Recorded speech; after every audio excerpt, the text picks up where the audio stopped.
Hey Kipsters, happy Tuesday. We have another story today. We're again going to look at the cause and the effects that are happening in this story. Please read along carefully with me so that you can fill out your CPRT below. Here we go. Starting right here. There once was a little girl who loved to play all day out of doors among the flowers and the bees. Her mother thought she would grow to be a lazy girl if she played so much. "You're old enough to do some work, little daughter," she said. "Even when you are a tiny girl, you can learn to be busy." But the little girl said, "Oh, mother, I don't like to work. Please let me go to the woods and play just a little while before I do my tasks." So her mother said she might play, but only for a little while. The child ran out of the house and across the garden and down to the woods as fast as her feet could carry her.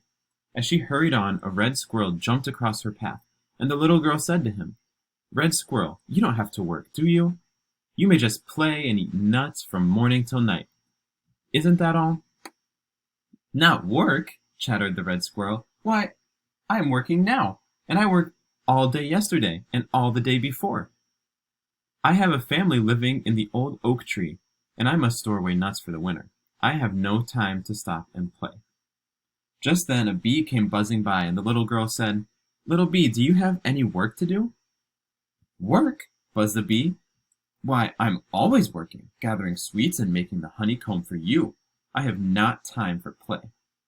The little girl walked along very slowly, for she was thinking, and she saw an ant down in the path carrying a very large crumb of bread. "That crumb of bread is too heavy for you," said the little girl. "Drop it and come with me." "I don't care how heavy it is," said the ant. "I was so glad to find it that I'm willing to carry it. Oh no, I couldn't stop to play. Once someone stepped upon our house and crushed it. We ants thought we would go and hunt for a ready-made house, but we traveled a very long way, and we were not able to find a house ready-made, and we were obliged to come home and build. Oh, we have no time to play," said the ant, as he started on with his crumb of bread.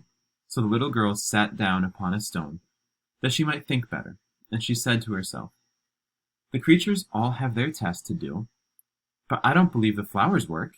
Do you work, Pink Clover?" she asked the little flower growing at her feet. "Oh yes, I'm very busy," said the pink clover. "I gather the sunbeams every morning and keep them shut in my petals quite carefully all day long. I drink up all the moisture I can find with my roots, and I grow and grow to get ready for the seed time. The flowers must all work," said the pink clover. Then the little girl decided to go home to her mother and said, "Mother, the squirrels and the bees and the ants and the flowers all work. I'm the only lazy one. I want some work to do." So her mother brought out a little apron which the child had begun to hem so long ago that she had forgotten all about it. And the little girl worked so faithfully and well that she was not lazy anymore, but very industrious. All right, below you're going to see the CPRT. Once again, let me remind you, you need to write a full sentence for the problem and a full sentence for the resolution.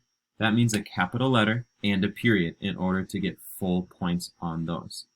Make sure you're looking carefully for all of the characters, and make sure you're looking for the theme in the story.